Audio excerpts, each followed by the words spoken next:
नमस्ते, bamboo sir Hindi classes app में आपका स्वागत है, अभिनंदन है। प्रिय विद्यार्थियों, जो विद्यार्थी हिंदी की व्याख्याता और वरिष्ठ शिक्षक की तैयारी कर रहे हैं, वो बच्चे मेरे से अक्सर एक बात पूछते हैं कि गुरुजी मुझे लेक्चरर की तैयारी करनी चाहिए कि मुझे सेकंड ग्रेड की तैयारी करनी चाहिए।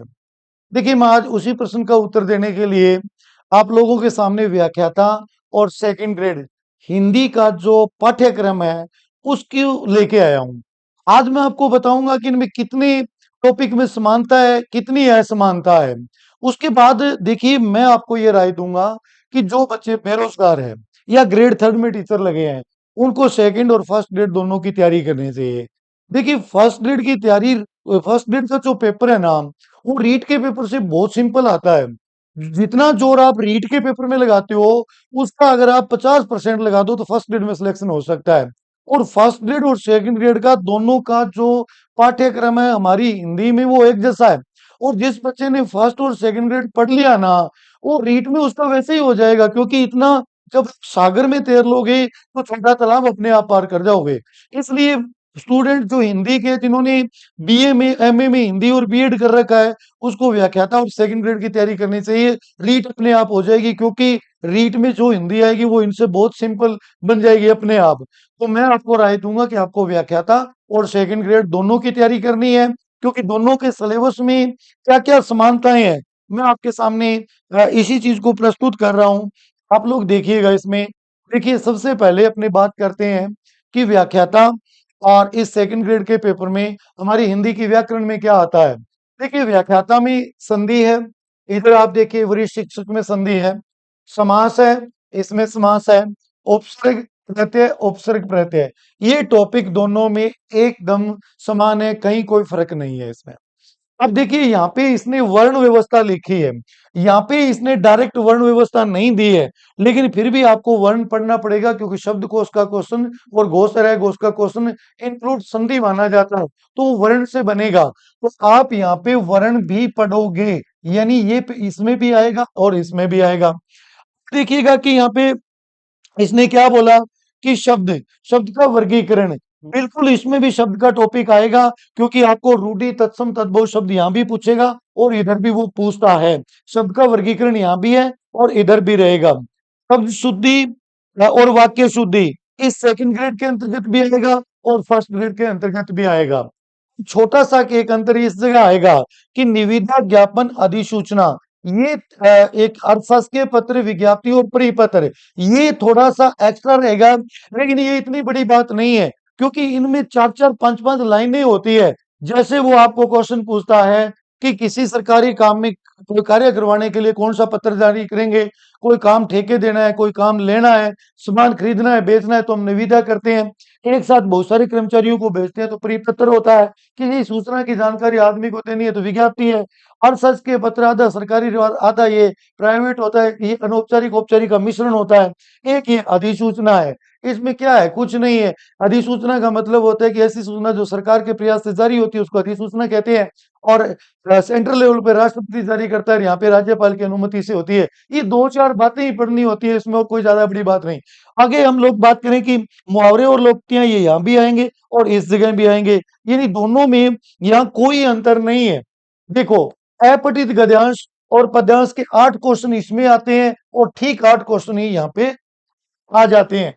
अब यहाँ पे आप लोगों के एक नई बात यह है कि व्याकरणिक कोटियों में लिंग, वचन, कारक, काल, वाच्य, ये वहां व्याख्याता में पढ़ना है, इधर भी पढ़ना है। ये प्रायवाची, विलोम शब्द, वोकैबुलरी व्याख्याता में भी आएगी और इधर भी आएगी, इनमें कोई अंतर नहीं है। वाक्य के प्रकार इधर भी आएंगे और इधर भी आएंगे। शब्द शुद्ध यहाँ भी है और यहाँ भी है, यानी दोनों में सेम है, कोई अंतर नहीं।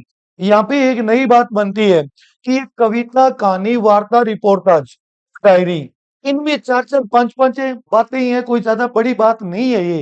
इसमें जैसे कविता के पांच छह तत्व लिखाऊंगा आपको मैं, जिसमें बिंब है, भाषा है, या अपने छंद है, वो सिंपल सी बात है। ऐसे कहानी के जो तत्व है, वो कहानी, गद्य, विधा इधर भी आती है और यहाँ भी आएगी। कविता के तत्व इस जगह भी काम में लेने हैं आप लोगों को। छोटी मोटी कोई एक आधी चीज यहाँ पे रिपोर्टाज, रिपोर्टाज जो इधर भी काम में लेना है, क्योंकि एक आध क्वेश्चन यहाँ से आ सकता है। और डायरी एक अलग है, डायरी में आपको 6-7 बात बतानी है, उसमें कोई ज़्यादा बड़ा बात नहीं होती है कि सबसे पहले दिनांक लिखनी है, उसके बाद में बीते हुए लम्हों को पुनः याद किया जा सकता है, व्यक्ति के व्यक्तित्व में निखार आता है, ये कुछ 5-7 इसकी विशेषताएँ हैं, सिंपल है। यानी यहाँ तक बिल्कुल ये एक जैसा ही चल रहा है, कोई ज़्यादा अंतर नहीं है। इसलिए आप एक आधे टॉपिक के बदले एक पूरा पेपर छोड़ने की मूर्खता मत कीजिएगा। अब देखिए वाक्य शुद्धि, विराम चिन्ह, मुहावरे, लोकोक्तियाँ है, पठित गिनान दोनों में सेम है, कोई अंतर नहीं। मैं बात करता हूँ साहित्य इतिहास की। साहित्य इतिहास में देखिए इतिहास लेखन की परंपरा, इतिहास लेखन का आरंभ, काल विभाजन, ये सारा यहाँ पे है। ये देखो इतिहास नामकरण, काल विभाजन, ये परंपरा ही है। ये आदिकाल यहाँ पढ़ना है, आदिकाल इधर पढ़ना है, भक्ति काल यहाँ पे है, भक्ति काल इधर है।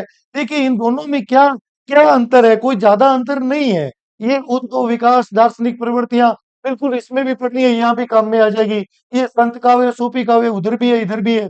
आधुनिक काल में ये भारतेंदु द्विवेदी, छायावाद, प्रगति, प्रयोगवाद, नई कविता यहाँ भी है, इधर भी है। ये गद्य विधाई सेकंड ग्रेड में भी आएगी, गद्य विधाई फर्स्ट ग्रेड में भी आती है, क्योंकि साहित्य इतिहास का ये पार्ट होता है। ठीक है, ये रीतिकाल टोटल इसमें भी है, इसमें भी है। देखो कहानी, उपन्यास, नाटक यहाँ भी आएगा और इधर भी आएगा।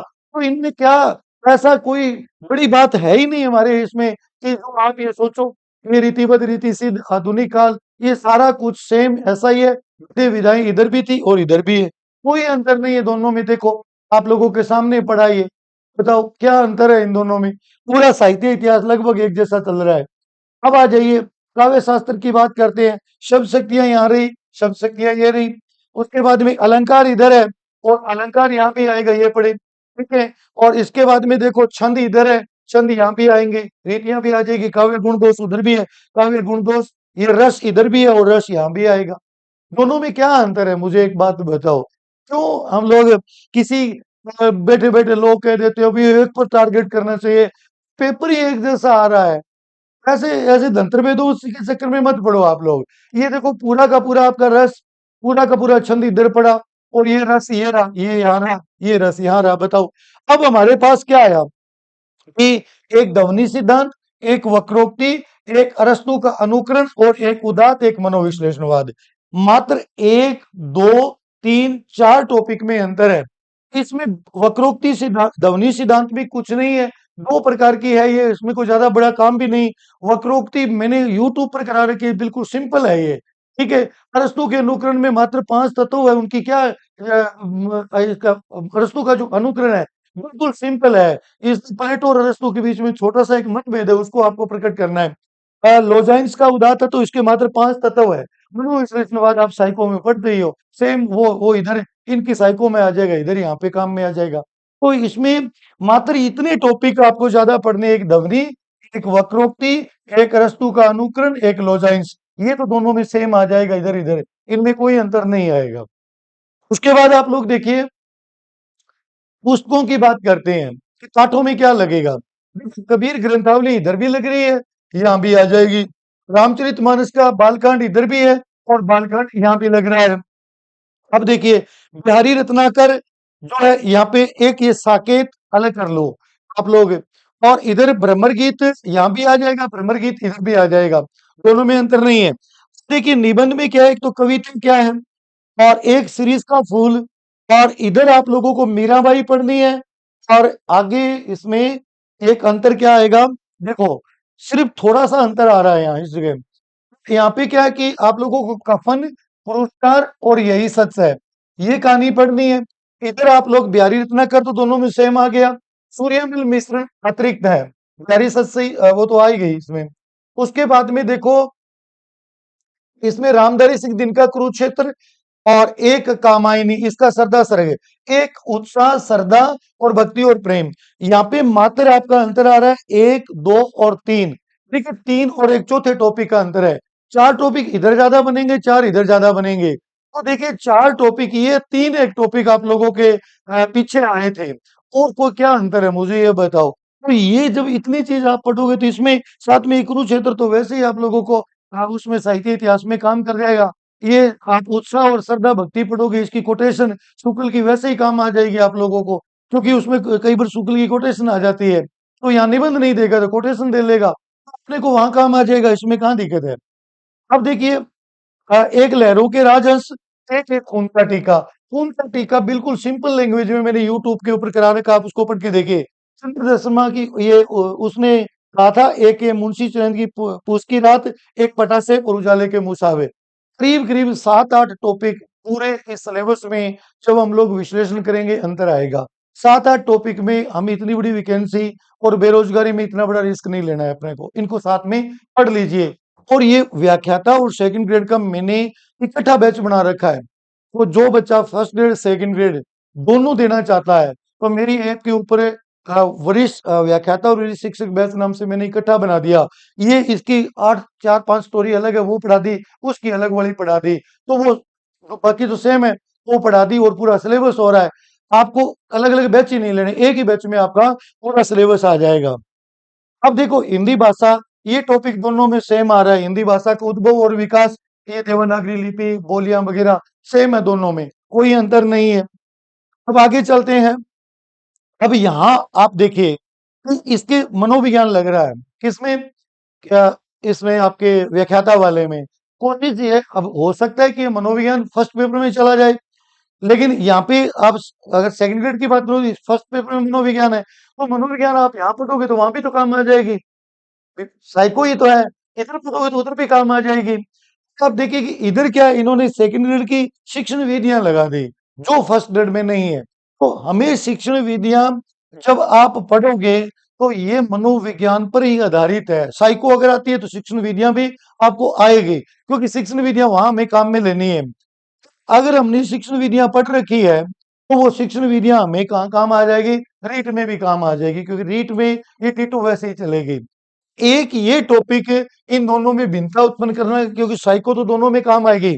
यहाँ पे हमारे क्या है कि व्याख्याता के पेपर में शिक्षण विधियां नहीं आती है, तो आप इनको साइको करोगे और तो ये शिक्षण विधियां भी आपकी हो जाएगी, इसमें कोई ज्यादा बड़ा अंतर नहीं आता है। इसलिए आप लोगों को इन दोनों पेपरों की साथ में तैयारी करनी चाहिए। ये देखिए संज्ञानात्मक, ये टोटल साइको है, ये सारी इसके फर्स्ट पेपर में काम आ जाएगी। और इधर हमारी शिक्षण विधियां हैं। साइको इसके फर्स्ट पेपर में आ जाएगी, इसके सेकंड पेपर में आती है।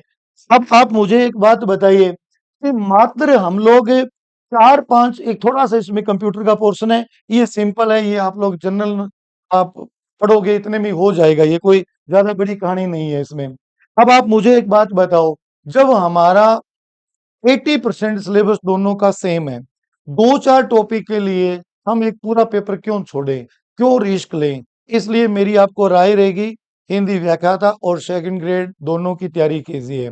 अब बात बची फर्स्ट पेपर की, मैं कल आप लोगों को उसमें दोनों पेपरों का सिलेबस बराबर दूंगा, आप उसको देखना कितना अंतर है, कोई 5 4 टॉपिक का अंतर वहां आएगा। तो अपने दोनों पेपरों को करना है।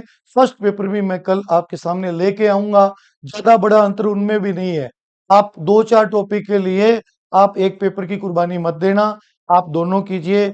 आप मेरी ऐप के ऊपर अगर व्याख्याता का प्रथम प्रश्न पत्र ले लोगे तो आपका जीके सेकंड ग्रेड का भी कवर हो जाएगा।